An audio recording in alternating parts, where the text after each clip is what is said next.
This free step-by-step video comes to you directly from Haynes.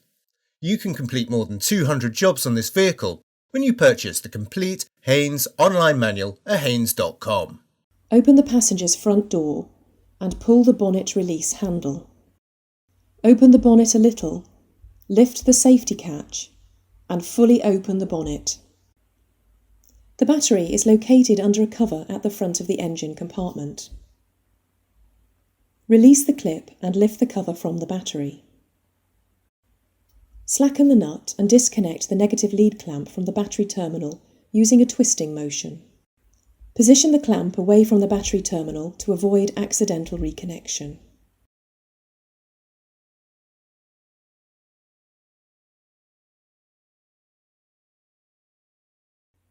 Place a thick cloth over the expansion tank cap, then turn the cap anti-clockwise as far as the first stop and wait for any pressure to be released. Then depress it and turn it further anti-clockwise to remove it. Fully apply the handbrake and chock the rear wheels.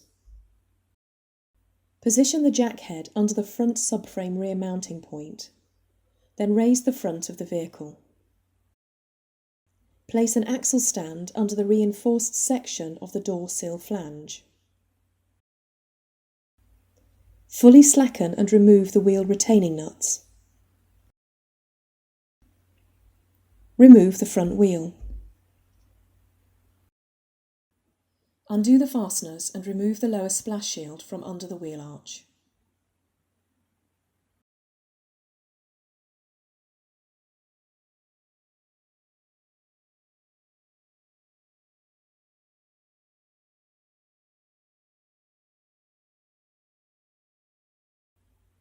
On models where the radiator undershield must be removed, undo the various fasteners and lower the undershield from place.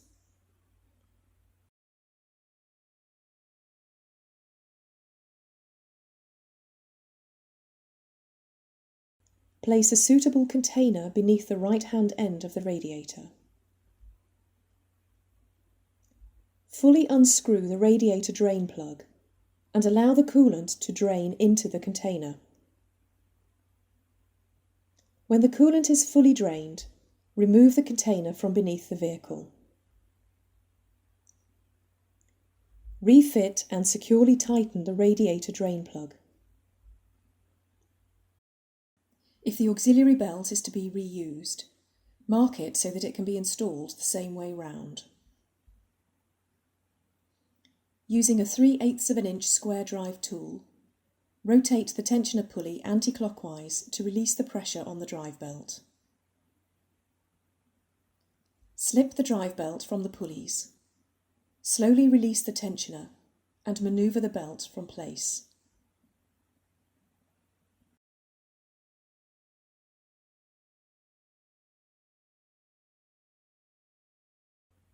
Have the air conditioning system refrigerant discharged by a suitably equipped repairer.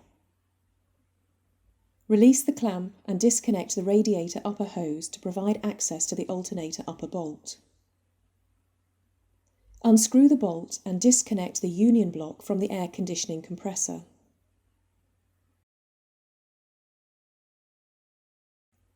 Tape over or plug the compressor apertures and line ends to prevent entry of dust and dirt.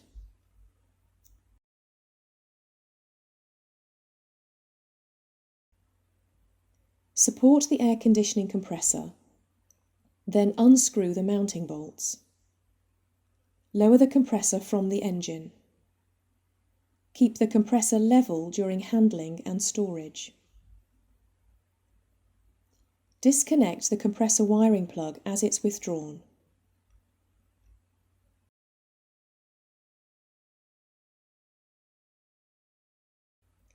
Unplug the wiring connector from the rear of the alternator, then undo the nut to disconnect the wiring terminal from the alternator.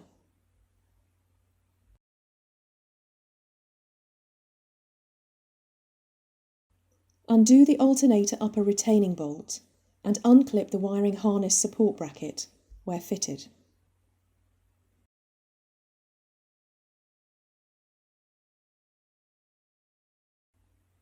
Remove the alternator lower mounting bolt.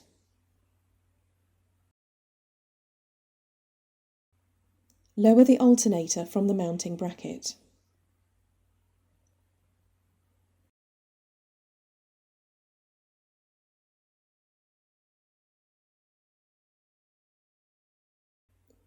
Manoeuvre the alternator into position. Insert the lower mounting bolt and tighten it to the specified torque.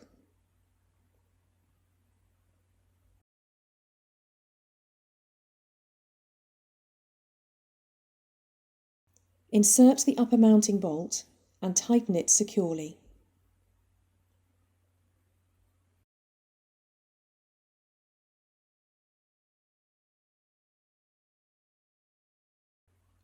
Reconnect the radiator upper hose and secure it with the retaining clamp.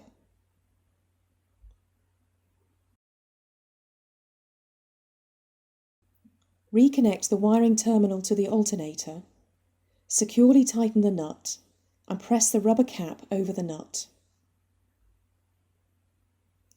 Reconnect the alternator wiring plug.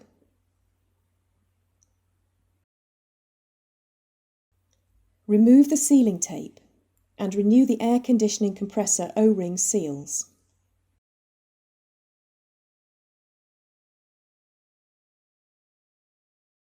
Apply a little refrigerant oil to the new seals. Refit the tape. Manoeuvre the compressor into place and reconnect the wiring plug.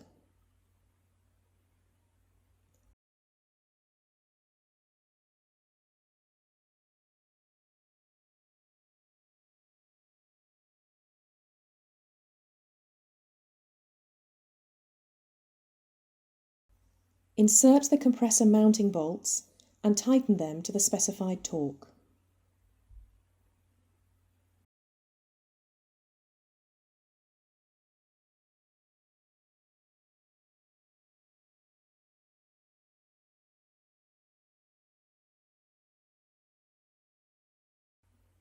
Remove the sealing tape, reconnect the refrigerant pipe's union block and securely tighten the retaining bolt.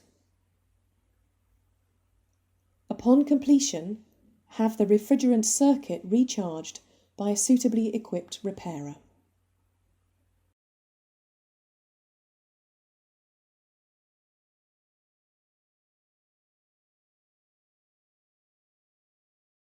Note the routing of the auxiliary drive belt.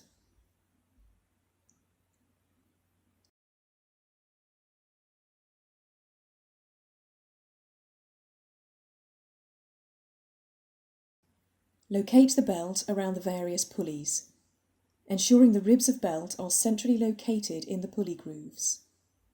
Note that the flat surface of the belt is engaged on one or more pulleys. Rotate the tensioner pulley anti-clockwise and locate the belt around the crankshaft pulley. Using a spanner or socket on the crankshaft pulley, rotate the engine clockwise 2 complete revolutions to settle the belt on the pulleys. Manoeuvre the undershield into position and secure it with the various fasteners.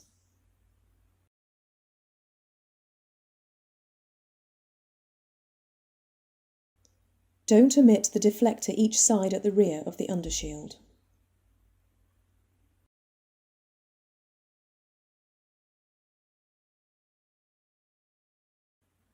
Manoeuvre the low splash shield into the wheel arch and secure it with the various fasteners.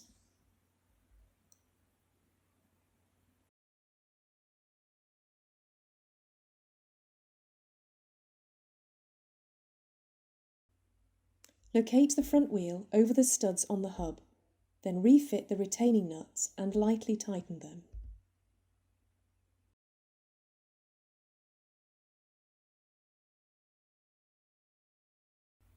Remove the axle stand and lower the vehicle to the ground.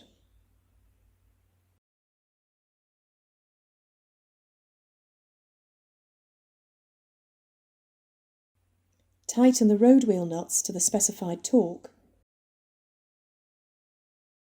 and remove the wheel chocks.